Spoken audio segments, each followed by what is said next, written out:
conversation between an employee of an airline company and a customer. You have 30 seconds to look at questions 1 to 6.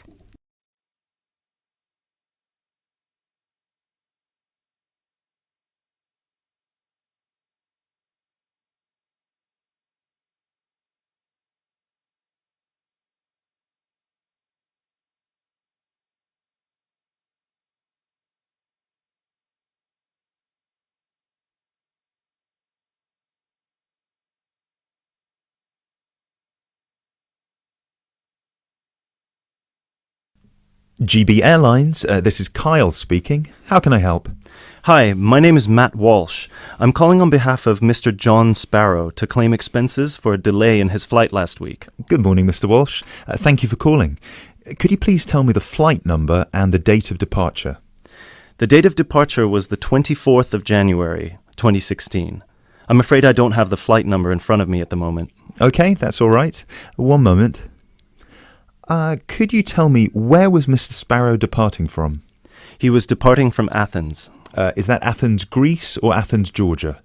Athens, Greece. Right. And what was the destination? It was Heathrow, London. Right. We've got 2 flights from Athens to London, Heathrow, on the 24th of January 2016. Was it the 3:25 p.m. flight or the 9:45 p.m.? It was the later one, 9:45. Okay, so the flight number is GB1011. Right, okay. Okay, yes.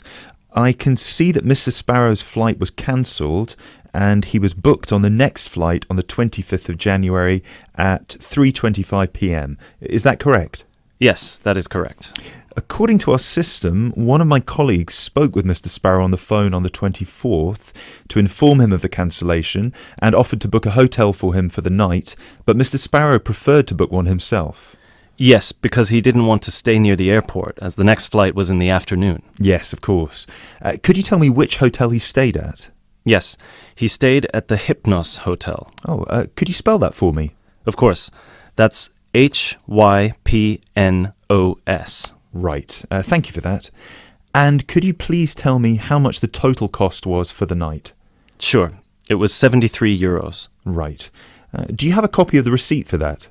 Yes, of course. Would you like me to send it to you? Yes, please.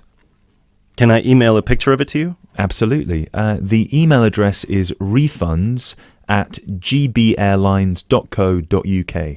Great, thank you. No problem. Were there any other expenses you wish to claim? Actually, yes. There was also the taxi ride to the airport and the taxi ride back the next day. Right. And what was the total cost? The first taxi ride was 53 euros and the second one was 42, so 63, 73, 83. Yeah, so the total was 95 euros. I'll send you the receipt for those as well. Thank you. Are there any other expenses? No, I think that's it.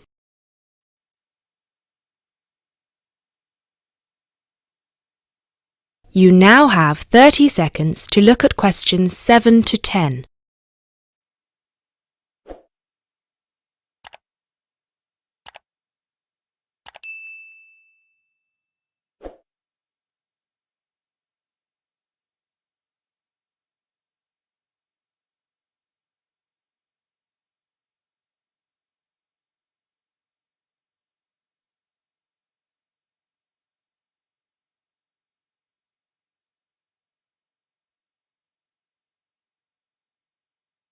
Excellent. So if you could please send us the receipts for the hotel and the taxi rides, and after we receive them, it should take about 48 hours for the funds to reach Mr. Sparrow's account. Perfect. Thank you so much. My pleasure. Is there anything else I can help you with? Actually, yes. There's one more thing. Mr. Sparrow complained about the meal during the flight. He said that it was a bit bland. Right. So he asked me if it was possible to switch to a different meal option for his upcoming flight to Kiev next week. Right, of course. Just give me a minute, please. Right, I see that Mr. Sparrow had the light meal option for his flight to London, and you would like to change that. What would you like to change it to? What are the other options? We've got 12 different meal options. Would you like me to list all of them for you? Well, Mr. Sparrow has told me that he would prefer something without meat. How many of these do not contain meat? We've got 3 meal options without meat. We've got the vegetarian option, the vegan option, and the Asian vegetarian. What's the difference? There's a variety of different dishes served with each option. For example, next week the vegetarian option will be a small spinach and feta cheese pie, a bread roll, a salad, and tropical fruit. And the vegan option? The vegan option doesn't include any dairy products, and it also doesn't include fowl, eggs, or honey. I'm afraid I don't have the specific menu for this week, but I can email it to you as soon as it becomes available. Oh, could you do that? That would be great. Yes, of course. I can email you a detailed description of all the meal options if you like. Yes, please. No problem. Please do not forget to call us back to change the meal option. You need to do that 48 hours before the departure time for international flights and 24 hours for domestic flights. So 48 hours for this one then? Yes, exactly. Perfect. Oh, no, I'm sorry. Transatlantic flights require 48 hours. All flights within Europe require 24 hours. So in this case, you will need to call us 24 hours in advance. I apologise for that. Okay, great. So, could I please have your email address so I can send you the menus? Certainly. It's matt.walsh@sparrowlimited.com. That is the end of section 1. You now have half a minute to check your answers.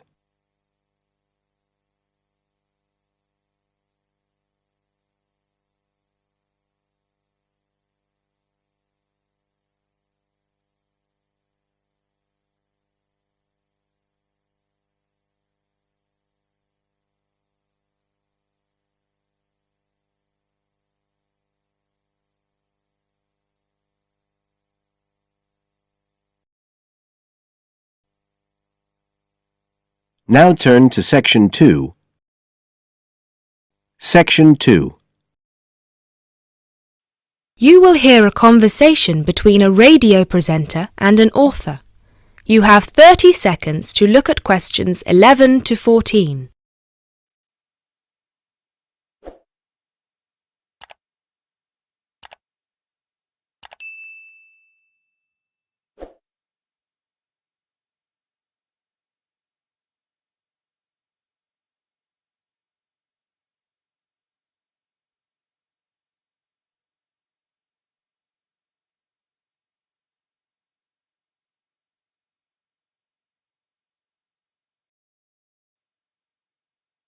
And here with us today we have Patricia Abadan, author of the best-selling book Beginner's Guide to Self-Publishing and owner of the self-publishing company Make a Book. Hello. Hello, Patricia. Now, I know a lot of our listeners are interested in self-publishing their novels, but they don't know where to start. As a successful self-published author, what would you say are some of the pitfalls they'd need to avoid? I'm glad you asked that, Mark. The thing is that with the e-book revolution that started in the early 2000s, we experienced a shift in the literary market, and suddenly aspiring writers didn't have to rely on agents and traditional publishers anymore to get the opportunity to publish their books. But just because we can publish, does that mean we should? For me, there are 4 questions that each writer needs to ask themselves before they attempt to join the market. The first question is my book ready? One of the biggest mistakes new writers do is that they get so excited with the prospect of publishing their book that they rush through the process and they don't bother with the technicalities such as thorough editing. And they should, because editing is about 50% of the final product. It's not as glamorous as the process of actually creating the story, but it's just as important. The final product needs to be immaculate. Not just in terms of grammar, but also in terms of plotting, characterization, and even spelling. Secondly, do I understand the market? Unless you're publishing just for your friends and family, you need to have a sound marketing strategy. The beauty of self-publishing is that anyone can do it, but that also means that you're fighting for attention against millions of other titles. Do you know what sets your book apart? Do you understand who your audience is and how you're going to reach them? Do you have a solid presence in social media? In general, do you know how you're going to sell the book to people? The third question, and I hope I don't sound too pragmatic, is, have I worked out how much money I'm willing to spend? This extends beyond the cost of self-publishing itself, obviously. There's the cost of advertising, the cost of proofreading and copy editing, the cost of giving away free copies to reviewers, and let's not forget the cost of a professionally done cover. The truth is that the more you see your book as an investment, the more of a return you're going to get. But either way, you need to know what your available funds are. And the final thing is something most writers overlook, but it's just as important as the other three. Have I started my next project yet? Remember, one book is never going to make you rich, and it's never going to make you famous. If you want to succeed, you need to keep writing and keep publishing as many books as you can. That's how you build an audience and how you get your book to the top of the charts.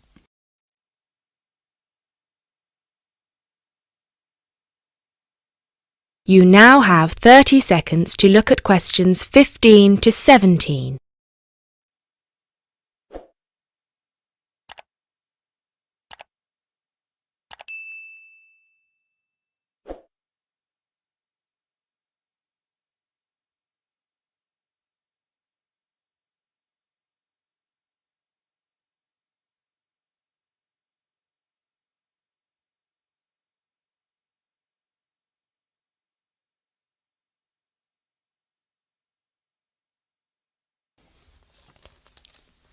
Thank you, Patricia. So tell us, how did you do it? You started publishing 5 years ago, and now you have your own publishing company. How did you get here so fast? To be honest with you, the first book I ever published was a flop, and it was because I didn't follow almost any of the rules I just told you. My novel was poorly edited, it had a cheap-looking, self-made cover, and I had no idea how to get people to buy it. For about a year, I checked its dismal sales every month, and I wallowed in self-pity. But then, I decided it was time to change and do something. The first thing I did was get a subscription to all the writing magazines I could find out there. I'd read them all from cover to cover and followed the experts' advice as if it was gospel. I wrote almost every single day, and I submitted short stories to every competition I could find out there. I also started a blog and I set up my own page. Over time, I started building a name for myself and a solid fan base.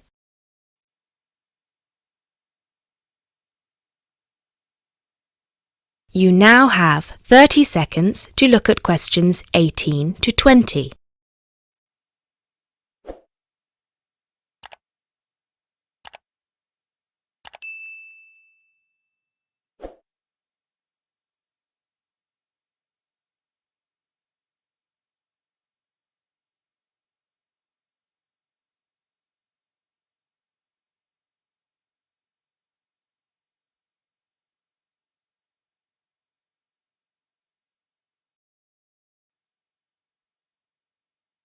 I didn't want to be associated with my first book, so I decided to publish my next book under a different name.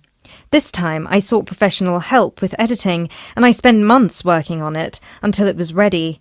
I also sought the advice of friends who worked in marketing and tech-savvy friends who helped me come up with a marketing plan. Since I already had a platform, my website and my social media pages, it was much easier to reach the people who would be interested in reading my book. And of course, while all of this was happening, I was also in the middle of my next novel, which I planned to have ready for editing by the time the previous one was out. So, yeah, I published my second book about 2 years after my first, and it was a completely different experience. And now, here I am. Thank you very much, Patricia. I'm sure our listeners have been inspired by your story. That is the end of Section 2. You now have half a minute to check your answers.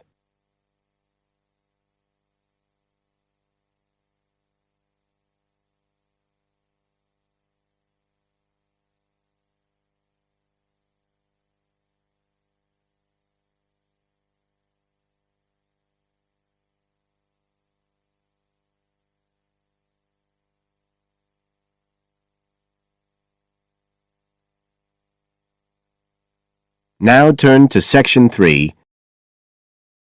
Section 3. You will hear a conversation between 3 students who are preparing a presentation. You have 30 seconds to look at question 21.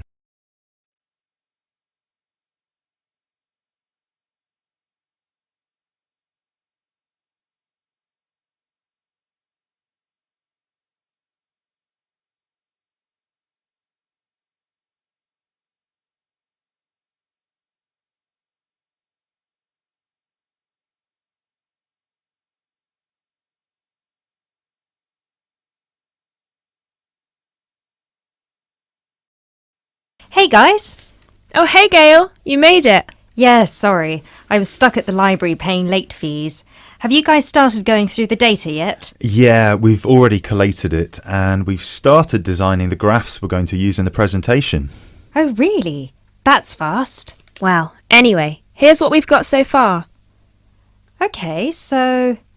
Wow, 38% said they thought about quitting school in the first year. That's a huge number. Yeah, and only 10% said they were happy at school from beginning to end. Amazing, isn't it? Yeah, I thought the majority would be happy here. Well, just remember that about 30% of the school population are foreign students, and from the UK students, only 2% are actually from the area. So, I guess it makes sense that people would miss home. Yeah, but to want to actually quit school... Well, they didn't want to exactly, they just thought about it. You now have 30 seconds to look at questions 22 to 25.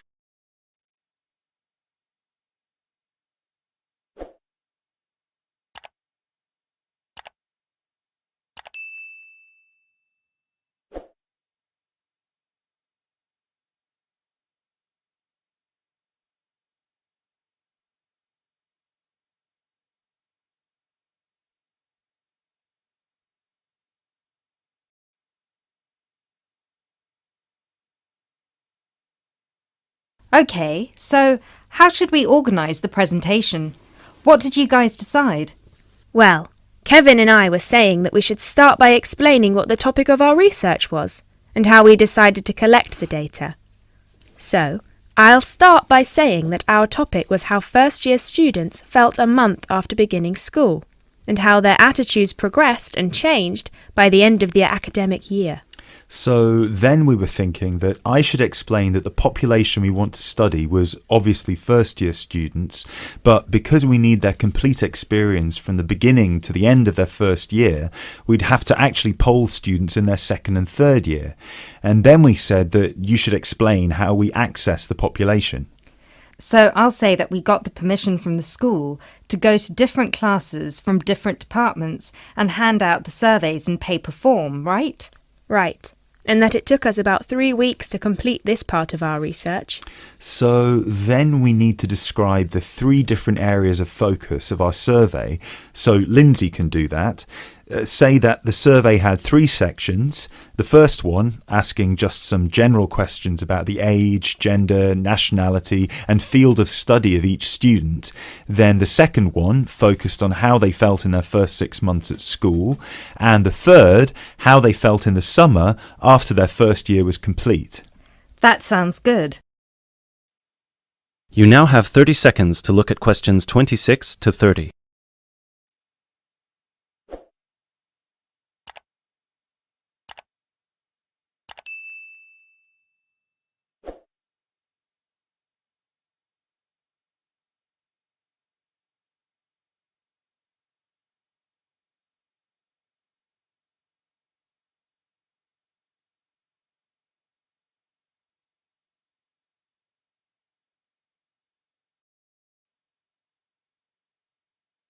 Okay, so let me see the breakdown. Okay, so we've got an equal distribution of boys and girls. That's good. Almost equal. 51% of the participants were boys, the rest were girls. Right, and 70% of the participants were British, while the other 30% were... 10% were from America and Asia, 2% were from Africa, and 18% were European. We had a small number of Australians as well, 0.03%, so I guess Europeans were 17.97% if you want to be precise. Which we should. Anyway, and obviously the age was all 20 or 21, with a few 19-year-olds. Only about 5%. No, wait. 4%. Right? No, it's 5%. Look. Right. Okay. So Lindsay will describe the 3 sections, and then you, Kevin, you'll describe the demographic and geographical breakdown, and You can start with the graph, and then we'll all explain the data together. Right, so we'll put this graph up on the board and explain that most students experience some form of homesickness or mild depression in the beginning of their course. But we need to point out that by the end of the year, it was only 5% that still felt like quitting school. Yeah, but remember that we didn't actually have the opportunity to interview or poll any of the students who left school, so the information we have only relates to current students, and those numbers might be bigger in reality. Yeah, I guess we need to mention that. But we did check the dropout rate for the last 2 years, and it was very low, so at the end of the day, the numbers can't be much bigger. Yeah. Anyway, so after we explain the data and we show the 3 graphs with the background information and the responses for 6 months and 1 year, we should spend some time also talking about... That is the end of section 3. You now have half a minute to check your answers.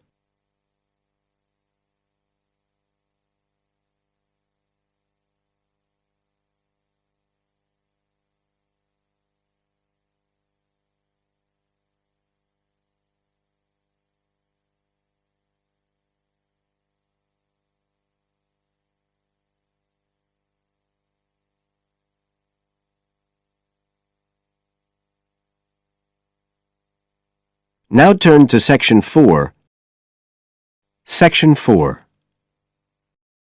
You will hear a lecture about English language. You have 30 seconds to look at questions 31 to 37.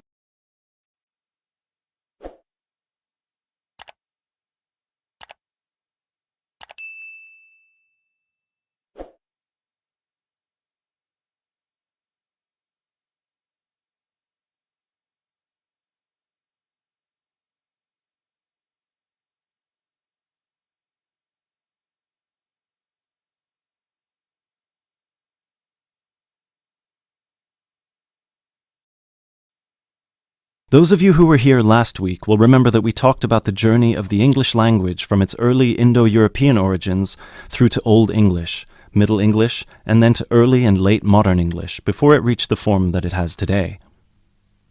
Today, we will be continuing that theme by focusing on the future of the English language and all the places it might go from here. There are about 2.1 billion people around the world who can speak English. Out of these, only 400 million are native speakers, which means that 4 in 5 English speakers are non-natives. This is obviously quite an impressive number, considering that just 2 centuries ago, in 1801, there were only about 20 million speakers of English around the world, and languages like French and German were ahead of English in terms of how many people were using them. But what does it mean? What it means is that the future of the English language doesn't really depend on its native speakers, but on that massive number of non-native speakers learning it around the world. Has anyone heard the term pidgin before, or Creole? A pidgin is a simplified version of a language which acts as a bridge between two people who don't have a common language, allowing them to communicate with each other. While a Creole is a language that evolves from a pidgin, with the difference that it is fully formed with clear grammatical rules and vocabulary. There are currently dozens of Pidgin and Creole languages based on English around the world, for example, Nigerian Pidgin or Jamaican Patois. These languages are also known as Englishes. What's interesting about these Englishes is how different they sound to, for lack of a better term, proper English. Take the word trousers, for instance. In Sheng, which is a Kenyan Creole language, they're called longi because they're long. But even versions of English that are recognized as official variations or dialects still differ greatly from each other. Americans and Jamaicans would call the back of a car where you store your luggage the trunk. Britons, Australians, Canadians, and other Commonwealth countries would call it the boot. A subway in the UK is a tunnel under a road that allows pedestrians to cross safely. In the US, it's an underground train. You might think of these differences as minute, but when you take into account the dozens of different versions of English out there, a very intriguing parallel arises with another language from the past, Latin. Latin, too, used to be a lingua franca. Nowadays it's all but dead, spoken only by a few clerics and scholars. At some point in history, it splintered into various different languages which became known as Romance languages. For example, Spanish, Italian, or French. There are some that theorize that the same thing might happen to English in the near or distant future, that all these Englishes we have today in different countries will continue to develop, so pidgins will turn into Creole languages, and Creole languages will turn into just languages, and English itself, as we know it today, will disappear, or become less and less important. It's an interesting theory, if nothing else. You now have 30 seconds to look at questions 38 to 40.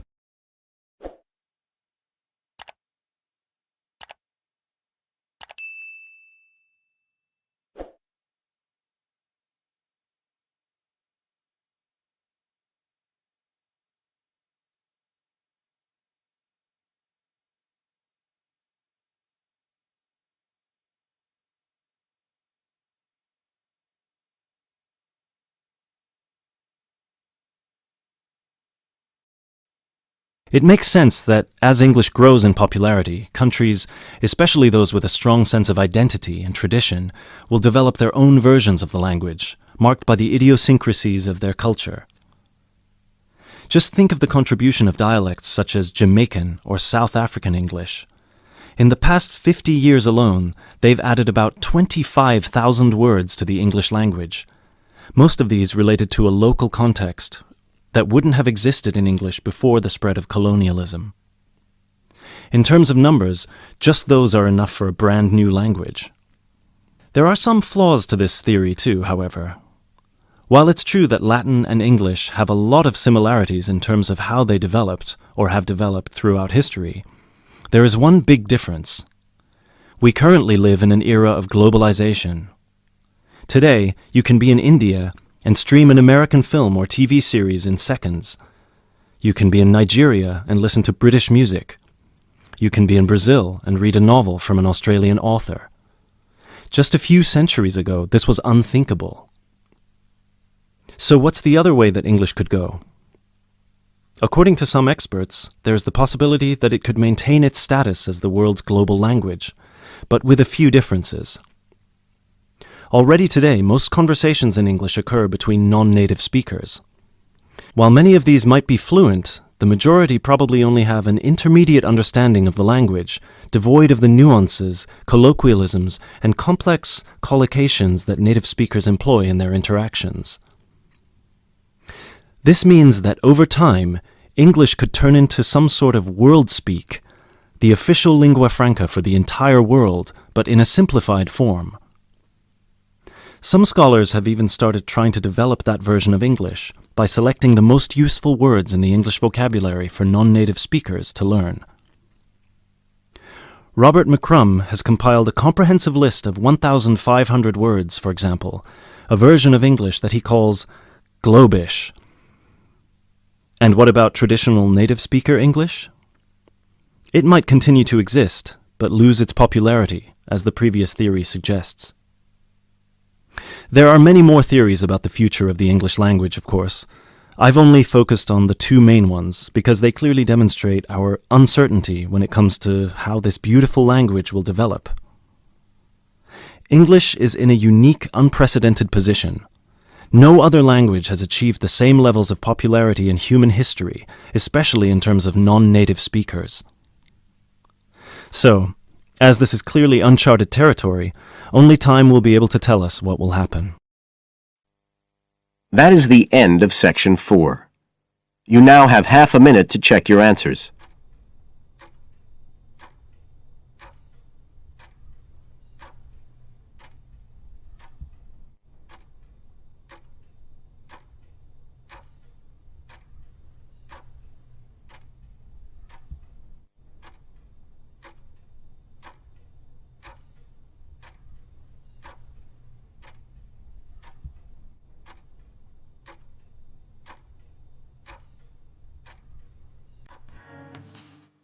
That is the end of the listening test. You now have 10 minutes to transfer your answers to the separate answer sheet.